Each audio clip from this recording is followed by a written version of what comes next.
the demands on internet and internet speeds in our current tech discussion and our tech support. How can we protect our internet speed so we don't get that 1980s kind of robot dance effect? The constant buffering and changing, and my mouth doesn't sync with what I'm saying. Yeah. I mean, with a record number of Americans now working at home, there are obviously issues with internet connectivity. You might not have thought that you needed a better internet connection, or you might not have realized how bad your internet connection was prior to working from home. But I have some tips for you to actually improve that. The first one is to actually check what your internet speeds are, the speed that you're paying for from your provider.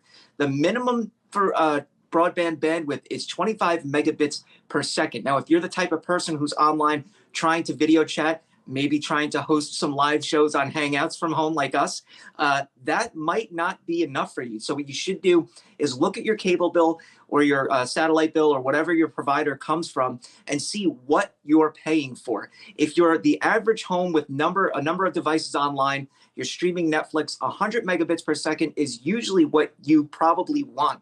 If you're going more than that, you're streaming 4K Netflix, you have kids in the house playing games, trying to do their homework while you're trying to do your actual work, you might want to go up to 200 megabits per second, and that should be able to get you going no problem. But beyond that, there's also things that are simpler to do, like moving your router. If your router in your home is tucked behind your TV or in a cabinet because you think it's unsightly, that's the wrong thing to do. You really want that to be out in the open. Think of your router as kind of the center of a large circle, and that circle is the effective range of your connectivity. Now, if you put it in a cabinet, you're damaging that ability to reach out to your devices. So put it out in the open. A lot of manufacturers recognize that their old routers look terrible, so now they actually made them look nice with better designs, and they want you to put it out in the open for that. If it's already out in the open and it's still not doing well, then what you may want to do is simply update your router. There's something called firmware that's built-in software for the router itself.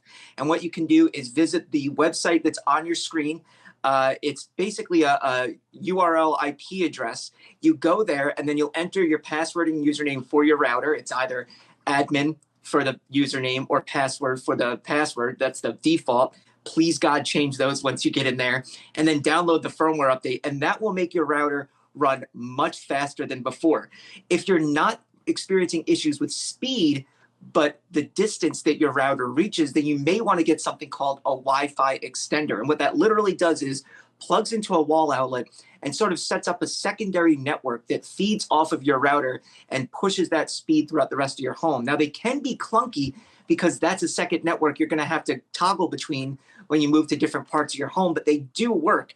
If you want to have an easier solution, you should go with a Wi-Fi mesh network. That is, for my money, the best thing to do. I recommended it to our own Julie Hyman because it simply is a great solution. What this does is sets up 3 different nodes of Wi-Fi routers, between 2 and 3, throughout your home. It ensures that you get the best speed possible, the best connectivity possible, and it really is the best solution in my mind if you have a solid connection coming from the outlet already. So those are my solutions for dealing with poor internet connectivity when working from home. And if you go through that list, you should have no problem going forward. Hey, Dan, very quick follow-up. I'm guilty. The router's actually behind the TV right now. It's just pushing it to the side, back onto the, that bureau next to the TV going to be okay? Because I don't have a whole lot of cable. You should try to get it up on a shelf or something along those lines.